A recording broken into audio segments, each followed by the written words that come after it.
यदि जल को मुट्ठी में कसकर बांधें, तो जल कैसे अपना मार्ग बनाकर निकल जाता है?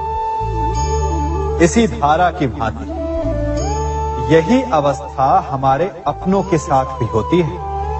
अधिकतर हम जिनसे प्रेम करते हैं, हम सदा उन्हें अपने समीप रखना चाहते हैं, स्वयं से दूर नहीं होने देना चाहते। चिंता करते हैं, भय खाते हैं कि कहीं उनके साथ या उनसे कुछ बुरा घटित ना हो जाए, और ऐसे में हमारे अपने ही हमसे दूर हो जाते हैं, ठीक मुट्ठी में बंधे जल की भांति। इसलिए जिनसे आप प्रेम करते हैं, उन्हें स्वतंत्र कर दीजिए, उनकी सोच को स्वतंत्र बनने दीजिए, उन्हें अपने मार्ग स्वयं ढूंढने दीजिए, क्योंकि आप सदा उनके साथ उन्हें मार्ग दिखाने के लिए नहीं रहने वाले। इसलिए अपनों के साथ अवश्य रहें, परंतु उन्हें बांधे नहीं। जन्म के पश्चात बालक जब पहली बार अपने नेत्र खोलता है, तो उसका मन उत्सुकता से भरा होता है कि ये संसार क्या है, उसे क्या दिख रहा है। ये उसके जीवन का नया आरंभ होता है। परंतु जैसे हम धीरे धीरे बड़े होने लगते हैं, अनुभव अर्जित करते हैं, हमारे मन की उत्सुकता, हमारे जीवन का चाव होने लगता है। तनिक सोचिए, जब हम सुबह सोकर जगते हैं, अपनी आंखें खोलते हैं, तो उसे ही हम अपने जीवन का प्रारंभ समझ ले, तो सुबह से लेकर संध्या तक के समय को ही अपने जीवन जीने का समय समझ ले, तो कितनी स्फूर्ति आ जाएगी। आप कितने काम कर पाएंगे, कितने लक्ष्य अर्जित कर पाएंगे। फलों से मिलकर घड़ी बनती, घड़ी से मिलकर प्रहर, प्रहर से मिलकर दिन बनते हैं, और दिनों से माह और वर्ष। यदि आप अपना हर पल, हर प्रहर विश्वास से जिए, हर दिन उत्साह से जिए, तो आपका संपूर्ण जीवन सार्थक हो सकता है। मनुष्य अपना जीवन विश्वास पर जीता है, परंतु विश्वास किसका? तनिक सोचिए, किस पर विश्वास है आपको? महापुरुषों की कही बातों पर, ग्रंथों में लिखे ज्ञान पर, माता पिता की सीख पर, या मित्रों के दिए गए निर्देशों पर, या फिर मेरी कही बातों पर? ये सब विश्वास अपूर्ण है जब तक आपको स्वयं पर विश्वास ना हो।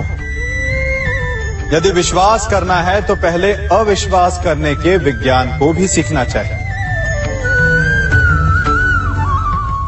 आप किसी की बातों पर विश्वास न करें, आप अपने मन से पूछें, अपनी अंतर आत्मा से प्रश्न करें, और जो उत्तर मिलेगा वही सबसे उचित होगा।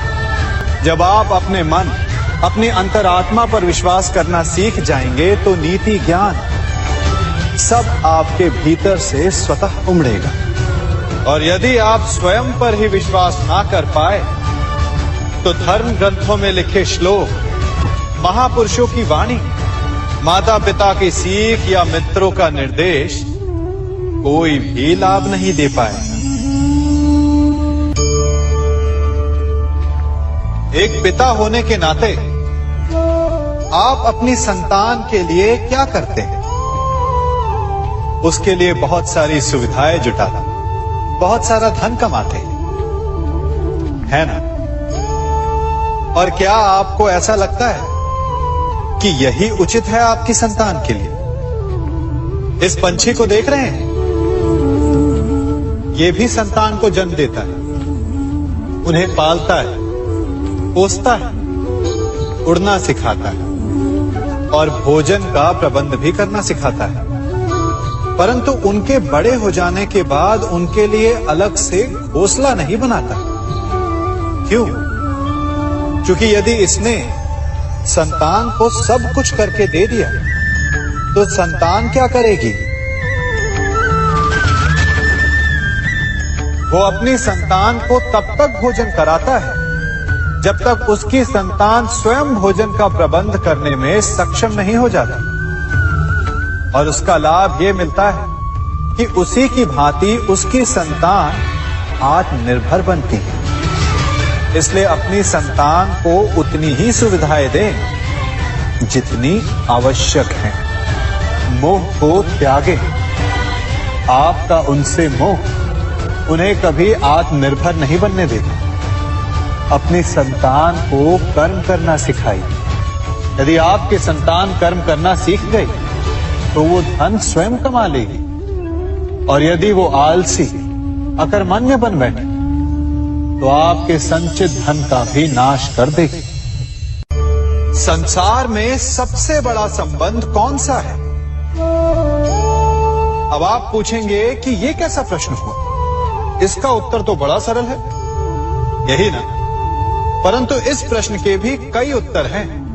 कोई कहेगा माता और पुत्र का संबंध, तो कोई कहेगा पिता पुत्री का संबंध, तो कोई पति पत्नी का, और तो कोई भक्त और भगवान का संबंध। परंतु तनिक गहराई से देखेंगे तो पाएंगे कि ये सारे संबंध या तो जन्म से जुड़े होते हैं, या समाज में बना दिए जाते हैं, या फिर किसी आकांक्षा के चलते बनते हैं। तो सबसे बड़ा संबंध कौन सा होता है? उलझ गए ना? सबसे बड़ा संबंध होता है मित्रता का, क्योंकि मित्र हम स्वयं चुनते हैं, जिसमें ना कोई आकांक्षा होती है, ना ही कोई स्वार्थ छिपा होता है। यदि कुछ होता है तो केवल साथ का आनंद। अपने बीते दिनों को स्मरण कीजिए। जब आप घर से बाहर निकलते होंगे तो सबसे पहले किसका स्मरण होता था? मित्र का। परंतु जैसे जैसे मनुष्य बड़ा होता जाता है, सफल होता जाता है, मित्र छूटते जाते हैं और फिर वो अपनी आय, अपने जीवन के स्तर के अनुसार मित्रता करने लगता है।